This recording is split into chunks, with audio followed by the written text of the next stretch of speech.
An airport officer clamped a hand on my arm so fast I could barely breathe. "Mr. Trenwick," he whispered through a fake smile, "pretend I'm arresting you. Your son tampered with your heart medication.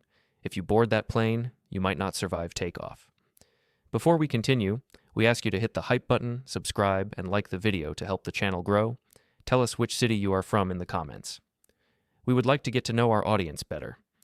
The fluorescent lights overhead buzzed like angry insects.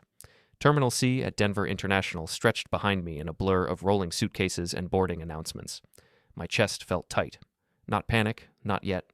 Just the slow recognition that something fundamental had shifted in the last 15 seconds. The officer's grip was firm, but not cruel. His badge read Turner. He tilted his head toward a door marked Authorized Personnel Only.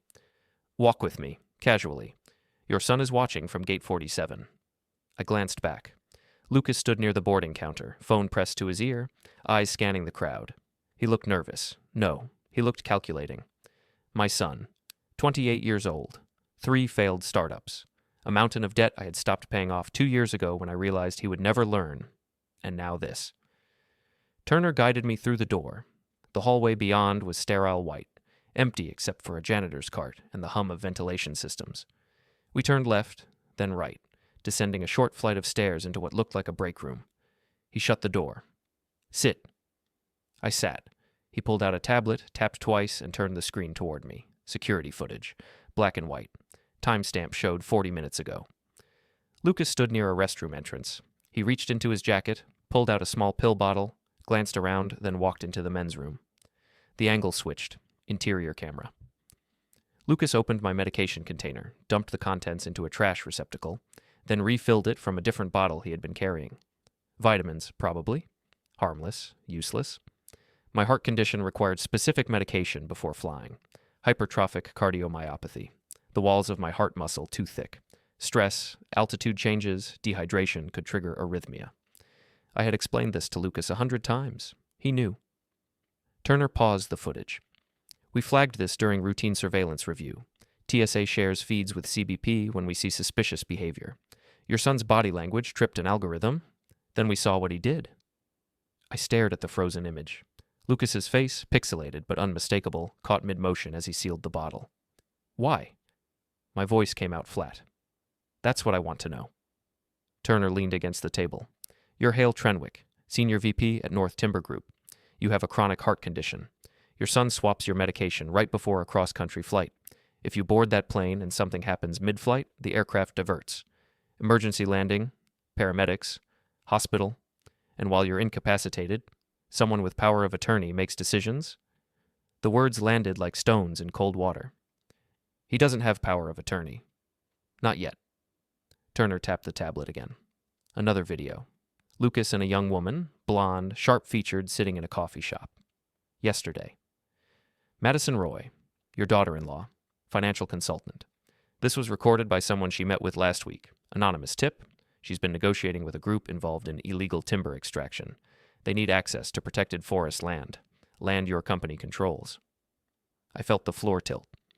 "She told this contact that you're an obstacle, that you refuse to sign off on expansion permits, that you're old-fashioned, cautious, and in the way."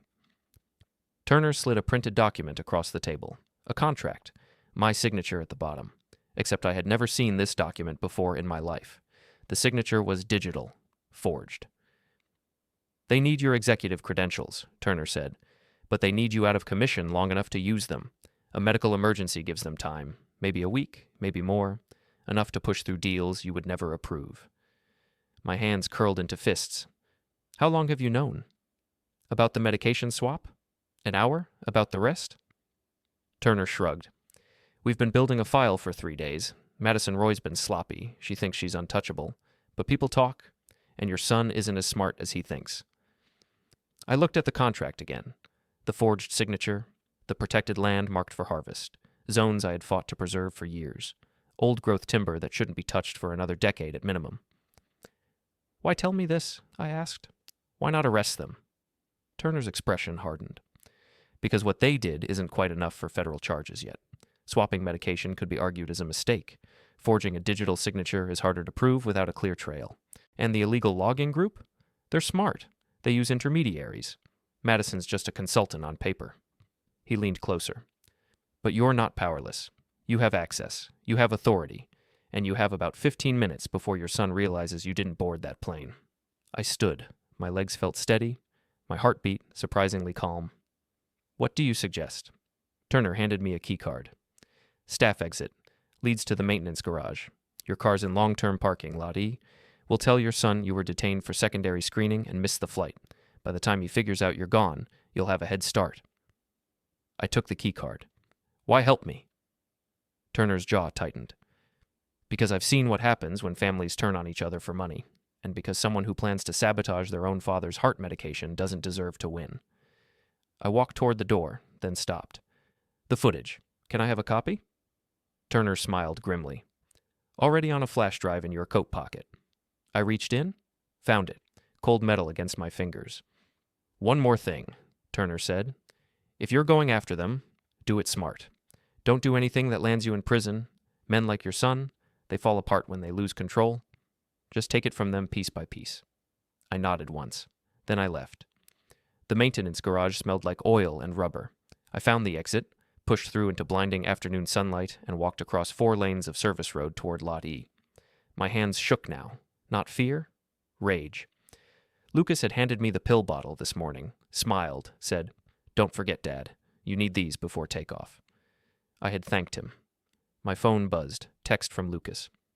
"Where are you? They're boarding." I didn't reply. I reached my truck, climbed in, and sat for a moment in the driver's seat. The flash drive felt heavy in my pocket. I pulled it out, turned it over in my palm. 15 minutes ago, I had been a father trying to reconnect with his son. Now I was something else. I started the engine and drove toward the exit. I didn't go home. I went to the one place I knew Lucas would never think to look. His apartment. Lucas's apartment complex sat on the eastern edge of Denver, a gray stack of balconies and satellite dishes surrounded by a parking lot full of dented sedans. I parked 2 blocks away and walked. The afternoon sun beat down hard, turning asphalt into a shimmering haze. I had been here once before, last Christmas. Lucas had insisted on hosting dinner. It had been awkward, forced, Madison hovering in the kitchen with a smile that never reached her eyes. I remembered thinking then that something was wrong, that she looked at me the way a snake looks at a mouse. I should have trusted that instinct. The building's front entrance required a key code. I waited. A young man in gym clothes pushed through, barely glanced at me, held the door. I nodded thanks and stepped inside. 3rd floor, Unit 312. I took the stairs, avoiding the elevator's security camera. The hallway smelled like cooking grease and carpet cleaner. I reached their door and paused. No sounds inside. I pulled out the lockpick set I kept in my glove compartment. A habit from my early days working remote lumber sites where lost keys meant frozen fingers. I had learned from a site foreman who had spent a decade as a locksmith before the timber industry paid better. 30 seconds. The lock clicked. I stepped inside and shut the door behind me. The apartment was small, open floor plan. Kitchen blended into living room, a hallway leading to a bedroom and bathroom. Everything looked expensive but cheap. Furniture that pretended to be modern, art that came from big box stores. I moved quickly, living room first. Coffee table covered in unopened mail. I flipped through envelopes, credit card statements, past due notices, a letter from a debt collection agency. Lucas was drowning. I checked the kitchen drawers, junk, takeout menus, batteries. Then I found it. A folder tucked behind a stack of plates in the cabinet above the microwave. Inside, contracts, real ones. Madison's name on every page. I spread them across the counter and photographed each one with my phone. Partnership agreements with a company called Crescent Extraction Solutions. A name I didn't recognize, but the details were clear. Madison had negotiated a deal to provide access consulting for high-value timber zones, payment structure, $2 million upfront, another $3 million upon successful land access, $5 million for selling out land that wasn't hers to sell. I kept searching. Bedroom next. The bed was unmade, clothes piled on a chair. Madison's laptop sat on the nightstand, closed. I opened it, password protected. I didn't bother trying to guess. Instead, I opened the closet. Boxes, lots of them. I pulled one down, financial records, bank statements showing transfers from offshore accounts, numbers that didn't match any legitimate consulting work. Another box, correspondence, printed emails. Madison's name at the top, addressed to someone named Gregor Voss. The tone was formal but urgent. "We need Trenwick's credentials by the end of the month. The syndicate is losing patience. If the old man won't cooperate, we move to contingency. Contingency. The medications swap. I took photos of everything. Then I found the flash drive. It was taped to the bottom of a drawer in Madison's desk. Small, black, unmarked. I pocketed it. My phone buzzed. Text from Lucas again. Dad, seriously, where are you? The plane left. Are you okay? I almost laughed. I typed back, got held up at security. Taking a later flight. Don't worry. 3 dots appeared. Then disappeared. Then reappeared. Okay, let me know when you land. Sure, Lucas. I'll let you know. I left the apartment exactly as I found it. Locked the door. Descended the stairs. Walked back to my truck without rushing. Inside, I plugged the flash drive into my phone using an adapter. Files loaded. Voice memos, dozens of them. I played the first one. Madison's voice, cold and measured. Day 12. Hale still refuses to approve the expansion permits. Lucas is getting nervous. I told him we need to escalate. He thinks his father will come around if we just wait. He's wrong. HALE TRENWICK doesn't bend. He breaks or he doesn't. So we'll break him. I skipped ahead. Another memo. Date stamped 3 days ago. Gregor confirmed the timeline. If we can incapacitate Hale for 72 hours, we can push the contracts through using his digital access codes. Lucas has the medication plan ready. It won't end him. Just slow him down long enough. After the medical event, we take power of attorney immediately. Hale's too weak to fight anything. My vision blurred red. I played one more. Lucas's voice this time. Shaky, scared. Mads, I don't know if I can do this. He's my father. What if something goes really wrong? Madison, sharp. Then you lose everything. Your debts don't go away, Lucas. The syndicate doesn't go away. Your father is an obstacle. Remove him or live with the consequences. Silence. Then Lucas, quieter. Okay, I'll do it. I turned off the recording. My son, my boy, the kid I taught to ride a bike, the teenager I bailed out of trouble more times than I could count. The man I had tried so hard to believe in even when every instinct told me he was lost. He had chosen this. I started the truck and drove. Not home, not to the police. I drove to North Timber Group's regional office. The building was mostly empty. Sunday evening, skeleton crew. I used my keycard to enter through the executive entrance, bypassing the main lobby. The elevator took me to the 8th floor, my office. I unlocked the door, sat down at my desk, and opened my computer. First, corporate password reset. I changed every single access credential tied to my name, email, network, financial systems, operations dashboard, contract approval platform. Lucas and Madison thought they could use my credentials? Not anymore. Second, internal audit trigger. I flagged every document associated with the protected forest zones for immediate legal review. Any attempt to access, modify, or execute contracts related to those zones would now require approval from 3 separate department heads and our general counsel. Third, freeze. I locked down Lucas's employee access. He had a junior account from a summer internship years ago, never deactivated. Madison had been using it. Gone.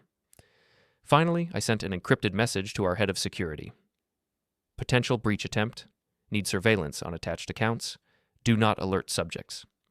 Respond only to me. I attached Madison's financial records and the forged contract. Then I leaned back in my chair and stared at the ceiling. They were probably at the airport now, waiting for news of my medical emergency, waiting for the phone call that I had collapsed mid-flight. But the call wouldn't come, because I was here, and I was done being the obstacle. I pulled up a map on my computer. North Timber Group owned dozens of properties across the Rockies. Active sites, decommissioned sites, abandoned sites. I zoomed in on one in particular, Ridge Mill, an old processing facility we had shut down 8 years ago. Too remote, too expensive to maintain. But I knew it better than anyone. I had worked there for 5 years early in my career. I knew every catwalk, every conveyor, every control panel. If I was going to end this, I needed a battlefield. Ridge Mill was perfect. I left the office after midnight. The city was quiet, streetlights casting long shadows across empty intersections. I drove west, leaving Denver behind, climbing into the mountains where the air turned cold and thin.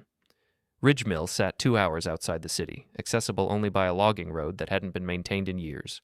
The GPS lost signal after the first hour. I navigated from memory. The road turned rough. Gravel gave way to dirt, then mud. My truck's suspension groaned over ruts and washboard bumps. Trees pressed close on both sides, branches scraping the windows. Then the forest opened up. Ridge Mill appeared like a monument to something forgotten. 3 stories of rusted metal and broken windows. Conveyor bridges stretching between buildings. A loading dock sagging under its own weight. The main structure loomed against the night sky, dark and skeletal. I parked near the old foreman's shed and turned off the engine. Silence. Not complete silence. Wind through trees, distant creak of metal, the forest breathing. I grabbed my flashlight and stepped out. The cold hit immediately. I zipped my jacket and walked toward the main building. The front entrance was chained shut. I circled around to the loading dock, found the side door I used to use, still unlocked. Rust had frozen the hinges, but I shouldered it open. Inside, the air smelled like mildew and oil. My flashlight beam cut through darkness, illuminating rows of dormant machinery. Conveyor belts coated in dust, log clamps hanging from overhead tracks, control panels with blank screens. I climbed the stairs to the second level. The catwalk rattled under my boots, but held. I checked the emergency lighting system, old but functional. I found the breaker box, flip switches. Half the lights flickered on, casting the space in dim yellow. Good enough. I spent the next hour relearning the layout. The conveyor system still had power. The overhead cranes were manual, operated by lever controls. The log clamps moved on tracks, responding to switches I remembered installing decades ago. This place was a maze, but it was my maze. I tested the mechanisms, released a clamp, watched it slide along its track, pulled a lever, heard the grinding whir of gears engaging, activated a section of conveyor, saw the belt lurch forward 6 inches before stopping. Everything worked, barely, but enough. By 3 a.m, I had a plan. I would bring them here, Lucas and Madison, lure them with the promise of ending this quietly, a meeting, a negotiation. They would come because they thought they still had leverage. They didn't. I would trap them in this structure, not physically harm them, but expose them, or ruin them, take away everything they thought they had built on my back, and I would make sure they understood exactly who they had tried to destroy. Dawn came slow and gray.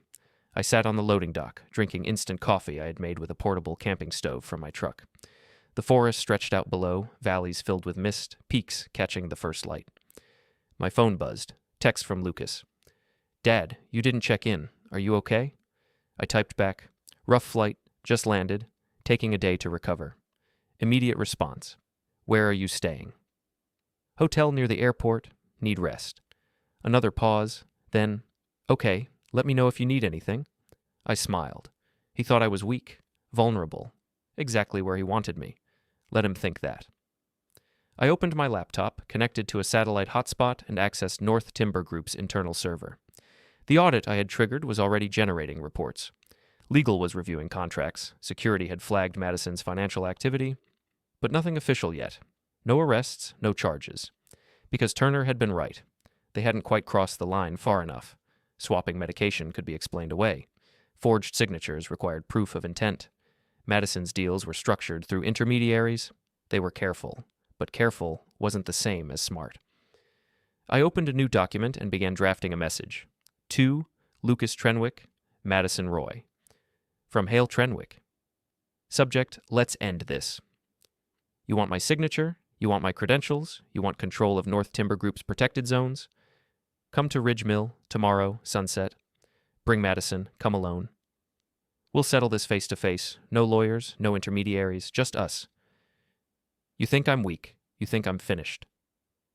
Prove it. I attached coordinates, then I hit send. 15 seconds later, my phone rang. Lucas. I let it ring, once, twice, 3 times. Then I answered. Dad. His voice was tight. What is this? Exactly what it says.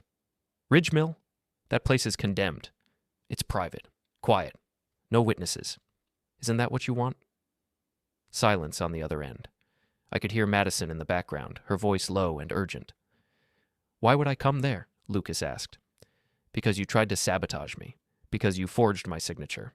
Because you and Madison have been working with criminals to steal land that doesn't belong to you. His breathing quickened. I don't know what you're talking about. Yes, you do, and so does Madison, and so do I. So here's the deal. You come to Ridge Mill tomorrow. You bring proof of every deal you've made. You explain yourself. And maybe, I don't send everything I have to the FBI. You're bluffing. Try me. I hung up.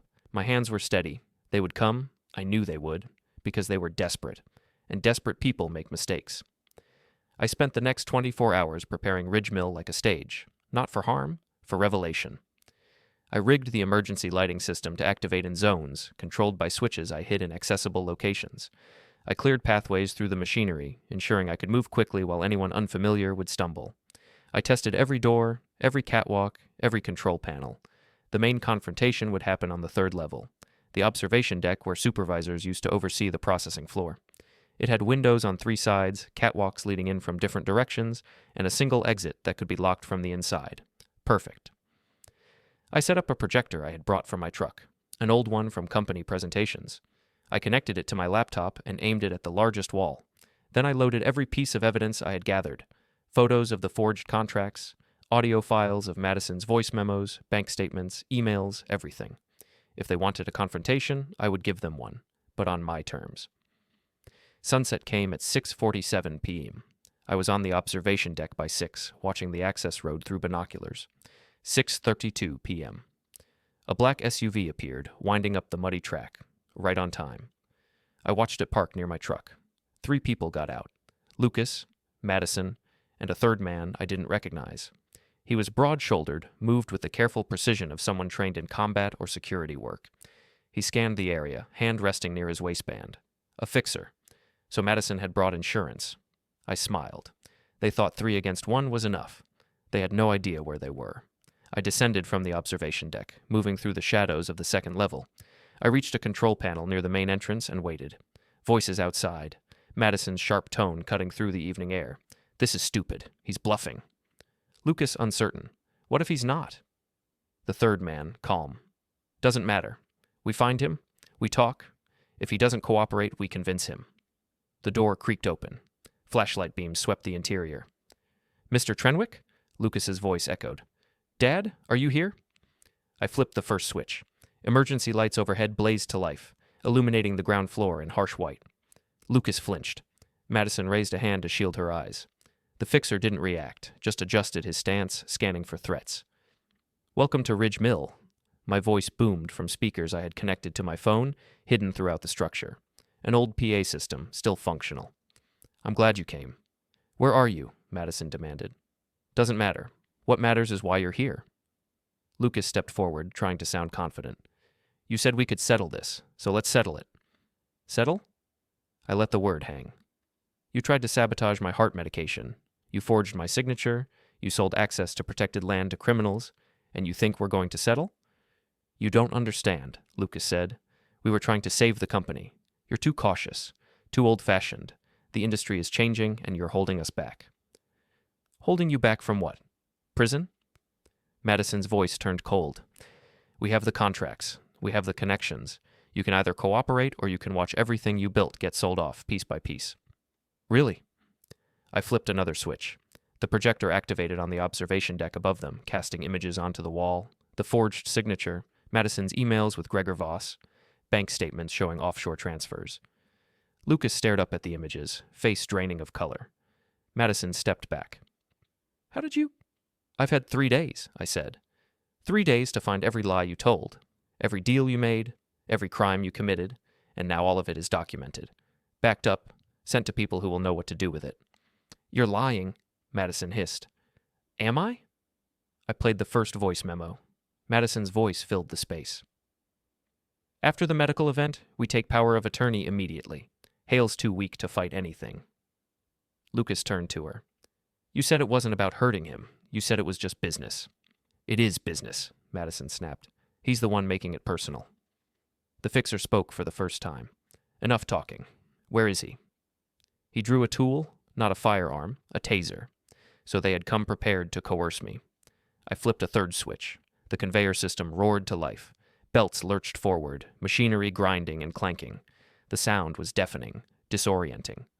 Lucas shouted something I couldn't hear. Madison grabbed his arm, pulling him toward the stairs leading up to the 2nd level. The fixer followed, sweeping his flashlight in wide arcs, searching for me. I moved ahead of them, always 1 level above, always out of sight. They reached the 2nd level. The catwalk groaned under their weight.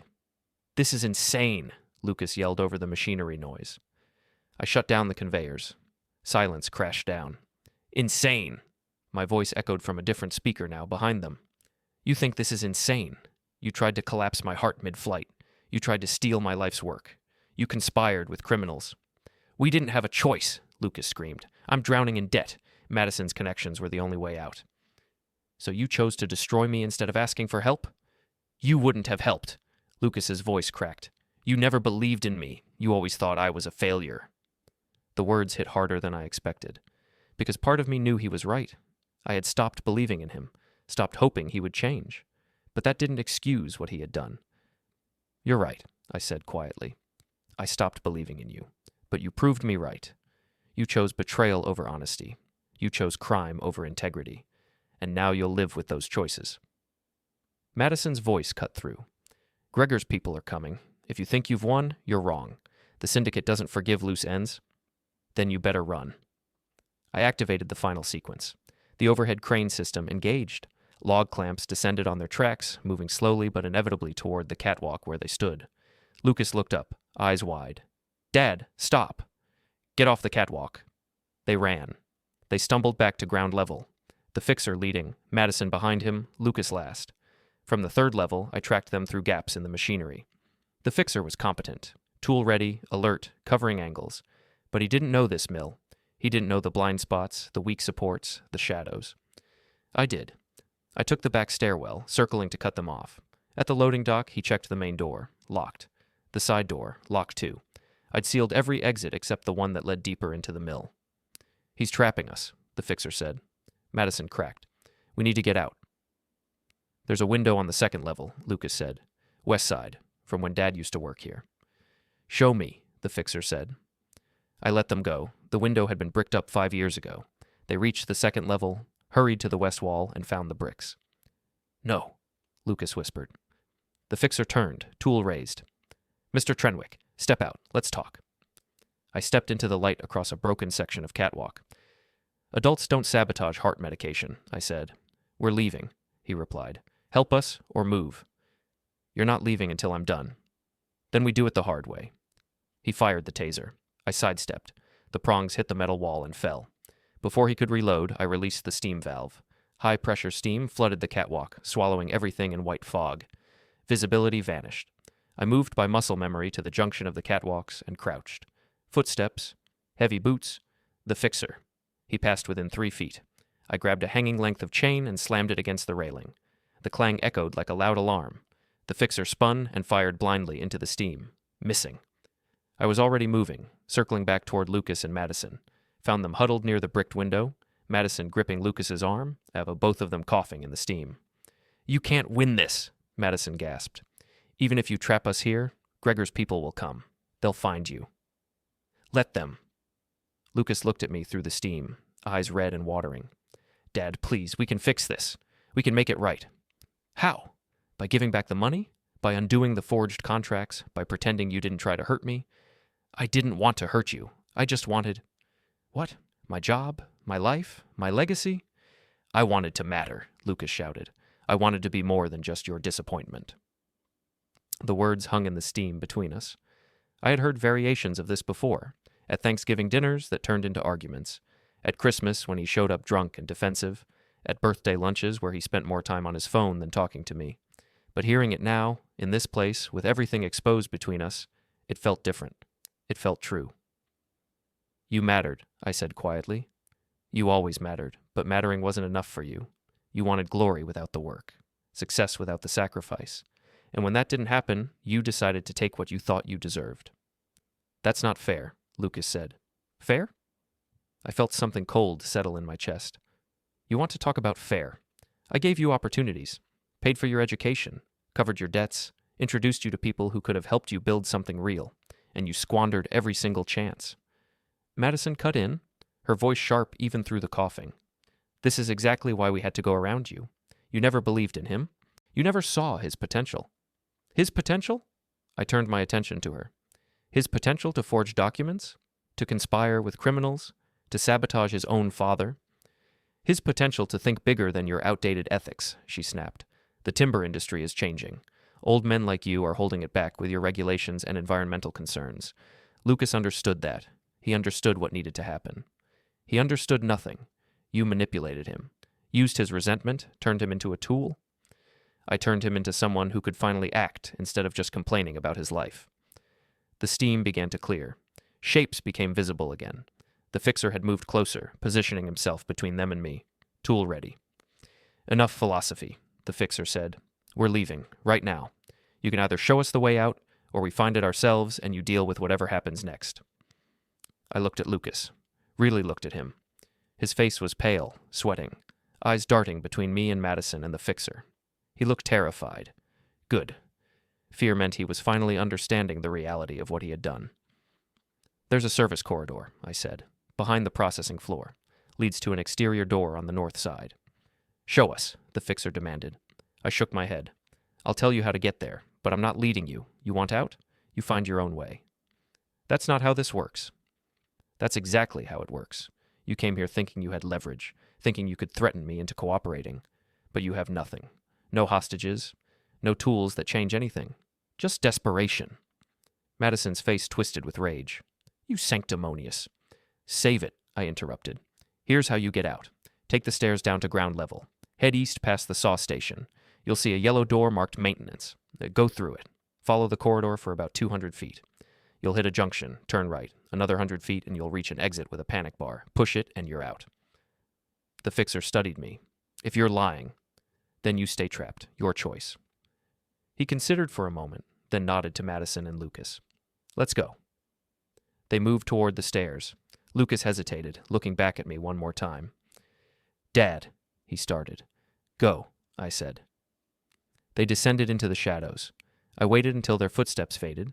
Then I moved quickly to the control panel near the observation deck.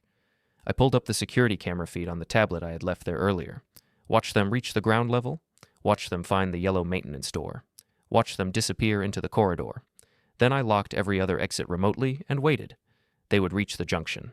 They would turn right, like I told them, and they would find themselves in the old processing waste tunnel, a blocked passage that led to a sealed chamber we used to use for sawdust collection before environmental regulations shut it down. No exit, no windows, just concrete walls and a locked door they couldn't open from the inside. I gave them 10 minutes to realize their situation. Then I activated the intercom system that's still connected to that section of the mill. Madison, Lucas, can you hear me? Static, then Madison's voice shrill with fury. You lying piece of... I told you the truth. There is an exit. You just have to find it. There's nothing here but a locked door. Look harder. Silence. Then sounds of searching, footsteps, hands on walls. Lucas's voice came through, cracking. Dad, please. We get it. You win. Just let us out. Do I win? Because from where I stand, you're still planning to destroy everything I built. You're still working with criminals. You still tried to sabotage me. We'll stop. We'll call off the deals. You'll say whatever you think I want to hear, just like you always have. The fixer's voice joined them. Mr. Trenwick, this has gone far enough. Let us out, or I'll make sure you regret it. I almost laughed. You'll make sure I regret it? You're locked in a concrete chamber with no way out. I control the doors, I control the lights, I control everything. What exactly are you going to do? No response. I switched off the intercom and checked the time. They had been inside Ridge Mill for almost 90 minutes. The sun would set in another hour. Temperature would drop fast after that. I wasn't going to leave them overnight. That would cross a line I didn't want to cross. But I wanted them cold, scared, desperate. I wanted them to feel a fraction of what I had felt when Turner showed me that security footage, when I realized my own son had tried to incapacitate me mid-flight.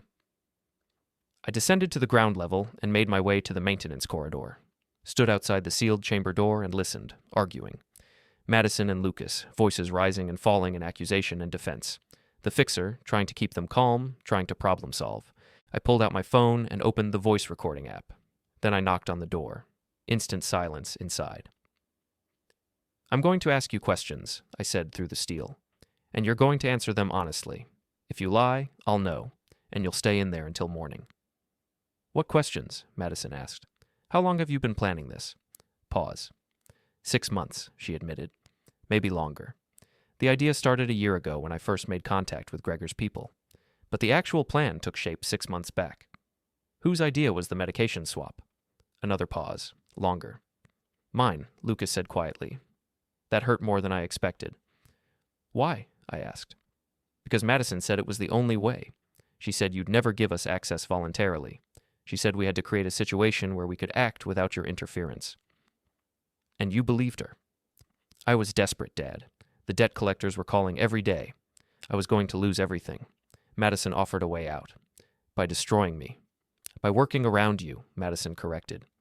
The plan was never to cause permanent harm, just enough of an incident to justify temporary medical power of attorney. 3 days, maybe 4, time enough to push through the contracts and secure the initial payments. And then what? I just accept what you did? We figured you'd be angry, Madison said. But what could you do? The deals would be signed, the money transferred. By the time you recovered, it would be too late to reverse anything. You'd have to live with it. I pressed my forehead to the cold steel door. They had really believed they could betray me and walk away from it. Here's what's going to happen, I said.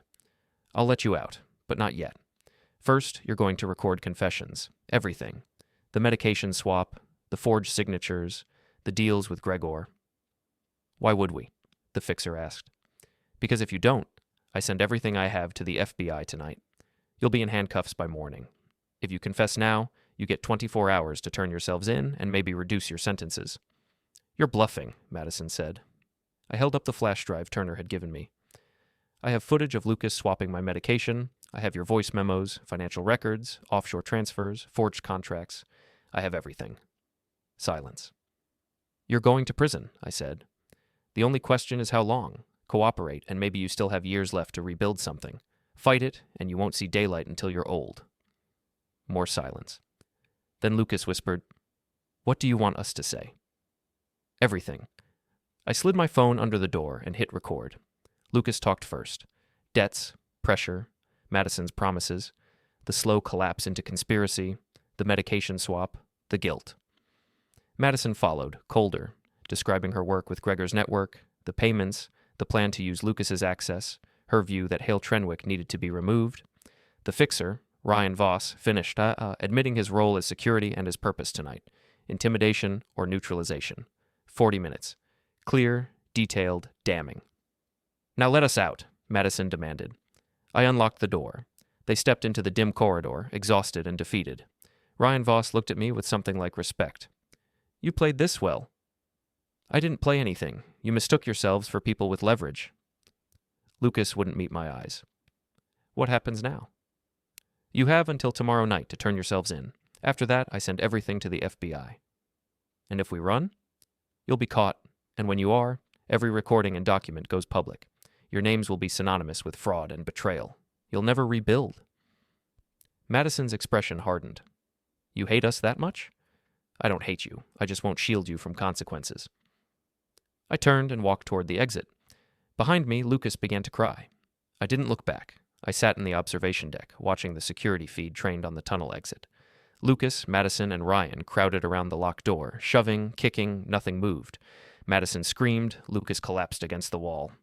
Ryan checked his phone. No signal this deep underground. I shut off the monitor and turned to the laptop. The projector still played evidence across the wall, but evidence alone wasn't enough anymore. They needed to feel what they'd done. I opened a video I'd recorded earlier that afternoon. 20 minutes, no script, just truth. I spoke about Lucas as a child, his promise, his first wave from the classroom doorway, the signs of strength I once believed in. I talked about the teenage cracks, the lies, the blame shifting, his 20s, failed businesses, debt, the calls only when he needed money.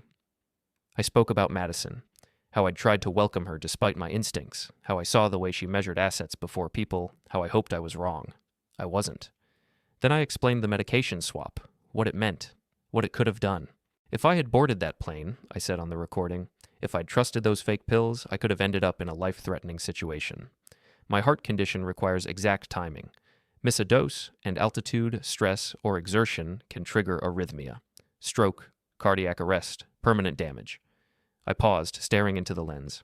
My son knew this. I told him 100 times, and he swapped the pills anyway.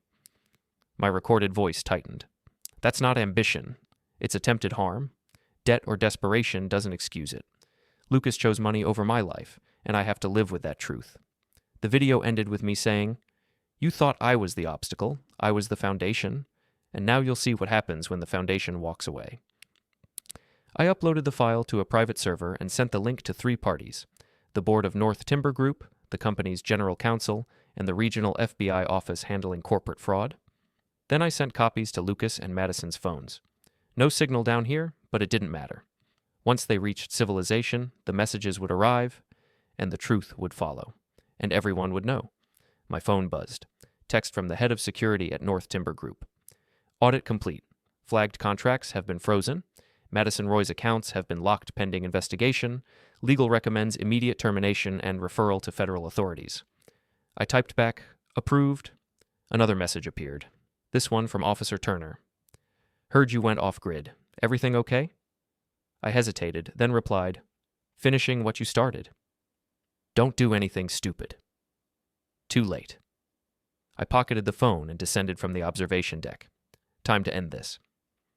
I reached the tunnel access door and unlocked it from the outside. The mechanism clicked. I pulled it open. Lucas, Madison, and Ryan stumbled out into the cold evening air, gasping like drowning swimmers breaking the surface. Lucas saw me first. Dad! It's over, I said. Madison straightened, defiant despite everything. You can't prove anything. The contracts are legal. The deals were approved. By me? I held up my phone, showing the forged signature analysis. Digital forensics already traced the forgery to your laptop, the one I found in your apartment. Her face went rigid. And the voice memos? I continued. The ones where you admit to planning my incapacitation, those are already in FBI hands. Ryan took a step back, clearly reassessing his involvement. Lucas stared at me. You're really going to destroy us. No, I said. You destroyed yourselves. I'm just making sure everyone sees it. We're family, Lucas whispered. Family doesn't sabotage each other. Madison's composure shattered. Hey, you self-righteous. Save it, I interrupted. Here's what's going to happen. You have 48 hours to turn yourselves in to federal authorities. After that, everything I have gets released publicly. The videos, the recordings, the financial documents, all of it. You're giving us a choice? Ryan asked, surprised. I'm giving Lucas a choice. You and Madison made yours a long time ago. But Lucas is still my son. And maybe, somewhere in the wreckage of what he's become, there's still a person worth saving. I looked directly at Lucas. If you turn yourself in, if you cooperate fully, if you testify against Madison and the network, if you take responsibility for what you did, then maybe, years from now, you can rebuild something. Not with me, that bridge is gone, but with yourself. Lucas's eyes filled with tears. I don't know if I can. Then you'll go to prison for a lot longer than you would have otherwise. Your choice. Madison grabbed Lucas's arm. Don't listen to him. He's manipulating you. We can still... Still what? I asked. Run? Hide? You think Gregor's network protects people who fail? You're liabilities now. All of you. They'll cut you loose the moment it's convenient. Ryan nodded slowly. He's right. Gregor doesn't tolerate failure. Then we make sure we don't fail. Madison snapped. You already have, I said. The moment you walked into this mill, you lost. Everything that happens from here is just deciding how much worse it gets. I turned to walk away, then stopped. Lucas, one more thing. He looked up at me, face streaked with tears. I want you to know that I loved you, past tense, because the son I loved wouldn't have done this. Whoever you are now, he's a stranger, and I grieve for the boy he replaced. The words landed like physical blows. Lucas's knees buckled slightly. Madison caught him, propping him up. You're a monster, she hissed at me. No, I'm a father who finally accepted the truth about his son. There's a difference. I walked to my truck, climbed in, and drove away without looking back. Behind me, the three of them stood in the gathering darkness, silhouettes against the fading light. Ahead of me, the road stretched empty and certain. I didn't feel victorious. I didn't feel anything except tired. But that was enough. 2 days passed. I stayed in a motel on the outskirts of Denver, paying cash, avoiding contact with anyone from the company. I needed distance, needed clarity. On the morning of the third day, my phone rang. Officer Turner. He turned himself in, Turner said without preamble. Lucas walked into our field office an hour ago, asked to speak to someone about corporate fraud and illegal logging operations. I sat down on the edge of the motel bed. Did Madison? Not yet, but we have a warrant for her arrest. She'll surface eventually. They always do. What about the syndicate? Gregor Voss? That's where it gets interesting. Lucas gave us everything. Names, accounts, connections. Voss is a broker for a group called the Crescent Network. They've been operating in 6 states, using consultants like Madison to access protected land. Your case is the thread that unravels the whole thing. I exhaled slowly. You did good. Turner said. Most people would have just gone to the police from the start, but you built a case they can't ignore. I didn't do it for justice. I know, but justice doesn't care about your motives. We hung up. I checked my email. A message from North Timber Group's board of directors. Mr. Trenwick, in light of recent events, the board requests your presence at an emergency meeting this Friday. We need to discuss the future of the company and your role moving forward. My role? I almost laughed. They thought I wanted to stay. They thought I cared about the company after everything that had happened. Maybe I had once, but that version of me had boarded a plane 3 days ago and never landed. This version had other plans. Friday arrived cold and gray. I drove to the North Timber Group headquarters wearing the same suit I had worn to 100 board meetings. But this time, I carried a resignation letter in my jacket pocket. The conference room was full. Board members, legal counsel. The interim CEO they had appointed when I went off-grid. They stood when I entered. I sat. Hale, the board chairman began, we owe you an apology. We had no idea about Lucas or Madison's activities. The audit you triggered revealed systemic vulnerabilities we should have caught years ago. It's not your fault, I said. Still, we want to make things right. We're offering you a promotion. Chief Operations Officer, expanded authority, full control over land management and contracts. I pulled the letter from my pocket and slid it across the table. I'm resigning. Silence. The chairman opened the letter, read it, then looked up. Hale, you don't have to do this. We can work through. I'm done, I said. I've spent 30 years building this company, and in 3 days, my own son tried to tear it apart for money. That tells me everything I need to know. About Lucas or about yourself? The question came from the general counsel, a sharp woman named Patricia who had always been blunt. I met her gaze. Both. She nodded slowly. If you leave, what will you do? Something that doesn't require trusting anyone. I stood. They didn't try to stop me. I walked out of the building for the last time, got in my truck, and drove west. Not to Ridge Mill, not to the motel. I drove toward the mountains, toward the old logging roads I used to travel when I was younger, before corporate offices and board meetings. I drove until the pavement ended and the forest swallowed the road. Then I stopped, stepped out, and breathed. The air was sharp and clean. No agendas, no betrayals, no lies. Just trees and sky and the sound of wind through branches. For the first time in years, I felt something close to peace. But peace wasn't the end. It was just a pause before the next move, because Madison was still out there, and Gregor Voss, and the entire network they had been part of. Lucas had turned himself in, but he was just one thread. The rest of the web remained intact, and I had all the time in the world to unravel it. 3 weeks later, Madison Roy was arrested at a private airfield outside Las Vegas. She had been attempting to board a charter flight to Mexico using a fake passport. The news broke on a Friday afternoon. I watched the report from a cabin I had rented in the Rockies, 60 miles from the nearest town. The reporter stood in front of the FBI field office, microphone in hand. Madison Roy, a financial consultant implicated in a multi-state illegal logging operation, has been taken into custody. Authorities say Roy was a key facilitator in a scheme to illegally harvest protected timber, working alongside a criminal organization known as the Crescent Network. Her arrest follows the voluntary surrender of Lucas Trenwick, son of former North Timber Group executive HALE Trenwick, who is credited with uncovering the operation. I turned off the television. Credited, as if I had done it for recognition. I poured coffee and sat on the porch, watching snow begin to fall. The trees around the cabin stood silent and indifferent, the way I preferred. My phone buzzed. A text from Officer Turner. Voss is next. Feds are moving on him tomorrow. Thought you'd want to know. I replied. Good. Then I deleted the message thread. I didn't need updates. I didn't need closure. I just needed to know they were paying for what they had done. The next morning, I drove into town to pick up supplies.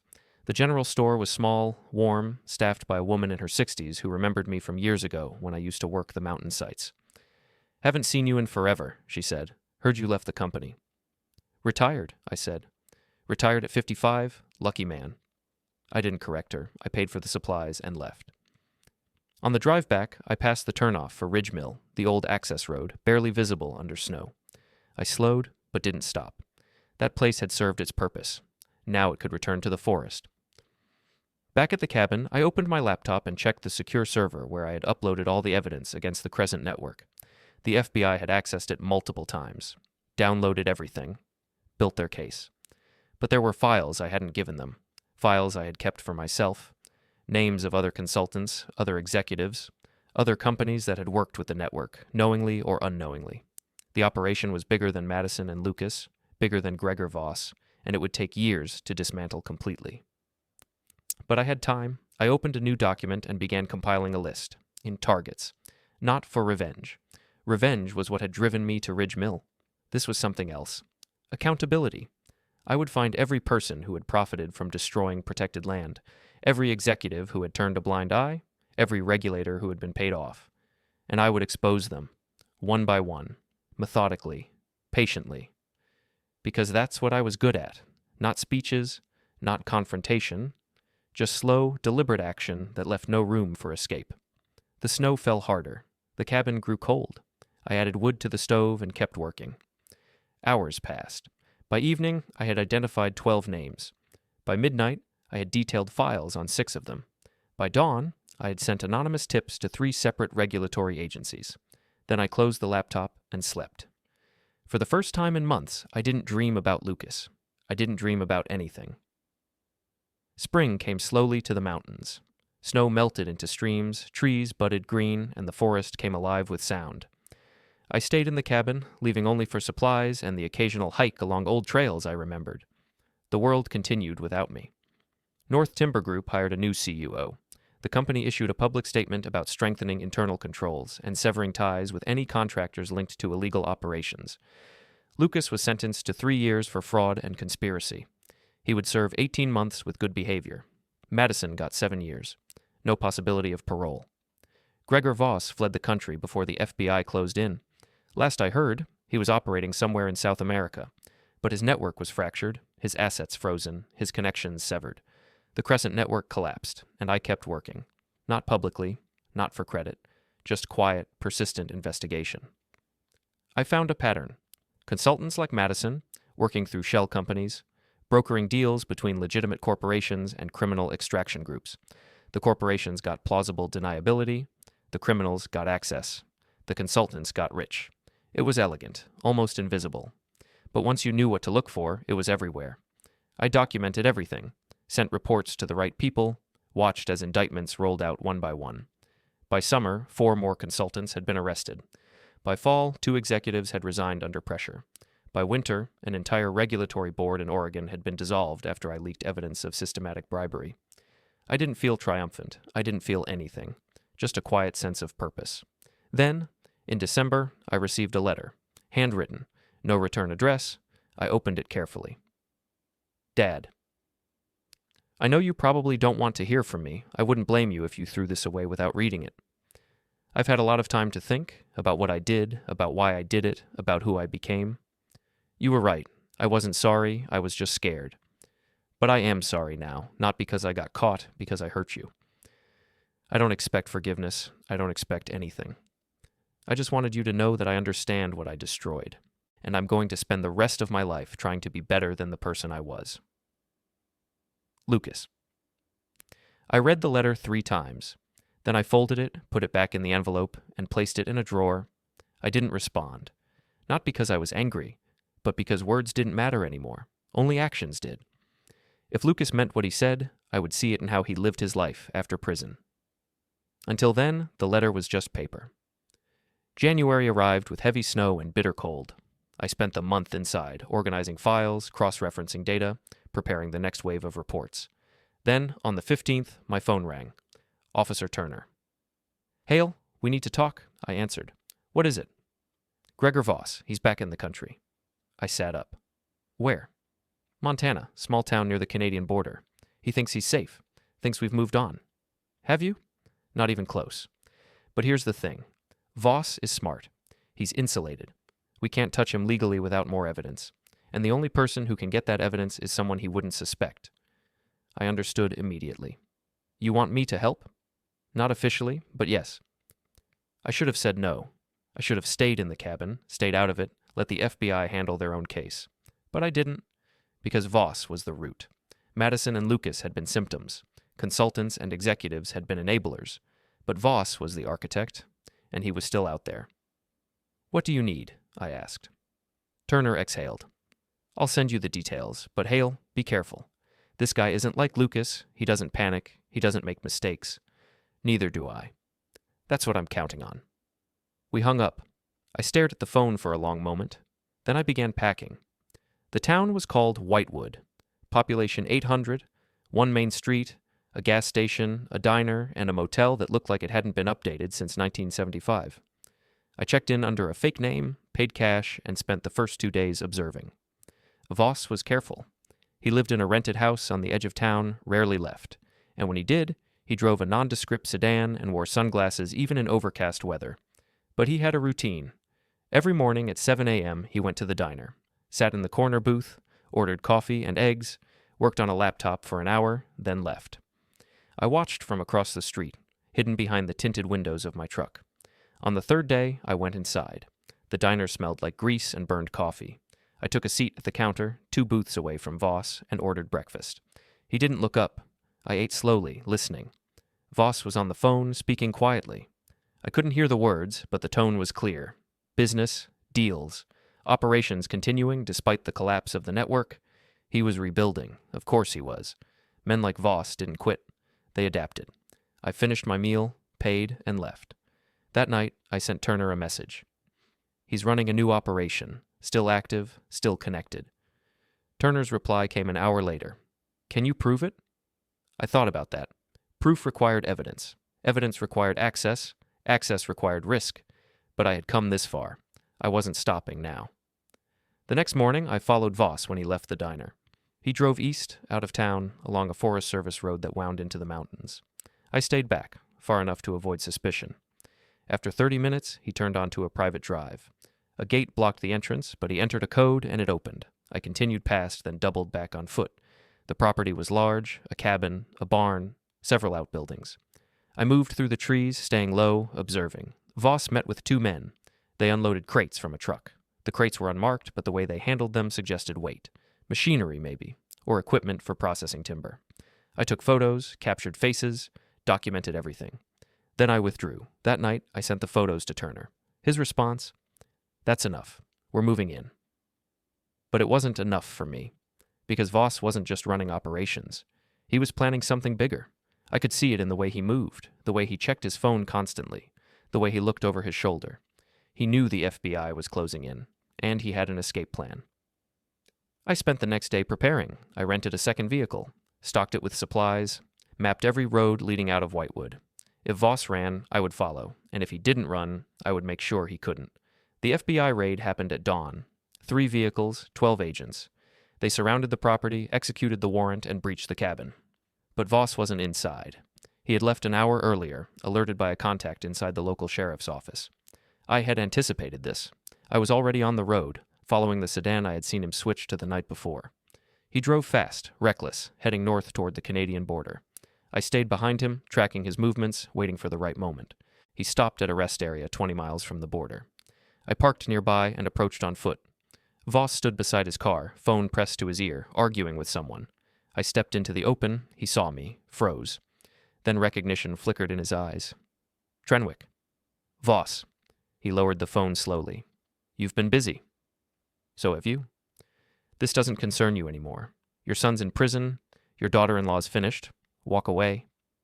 I don't walk away. He reached for something in his jacket. I was faster. I grabbed his wrist, twisted, and slammed him against the car. The object fell from his hand. A phone, not a tool. He laughed. You think you've won? You think shutting me down changes anything? There are a dozen guys like me, 2 dozen. The network doesn't collapse. It just evolves. Maybe, I said, but you won't be part of it. I pulled out my own phone and dialed. Turner answered immediately. Where are you? Rest area, Highway 93, mile marker 47. I have Voss. Sirens in the distance, growing louder. Voss stared at me. You're just like me, you know. You think you're righteous, but you're not. You're just better at justifying the things you do. Maybe, I said again, but I sleep fine. FBI vehicles surrounded us. Turner stepped forward with cuffs. Gregor Voss, you're under arrest. Voss didn't resist. He just stared at me. This isn't over, he said. Yes, I replied. It is. They took him away. Turner came over. You okay? I nodded. You'll have to testify. Lucas will too. I said nothing. You did good, Hale, he added. I watched the convoy disappear, then headed back toward Whitewood. Not to stay, just to gather my things. I was done. Lucas would serve his time. Madison would too. Voss would never walk free again. The Crescent network was finished, and I was finally free. Free to vanish into the mountains, free to stop looking over my shoulder, free to let go of months of anger. At the motel, I packed up and checked out. "Where you headed?" the clerk asked. "Nowhere," I said, and meant it. I drove west into the setting sun, the road open and empty. Behind me, everything I'd built and everything I'd destroyed. Ahead, possibility. I turned on the radio, old country playing softly, and rolled down the windows. For the first time since that morning at the airport, I smiled. Not because I'd won, but because I'd survived. And sometimes survival was enough.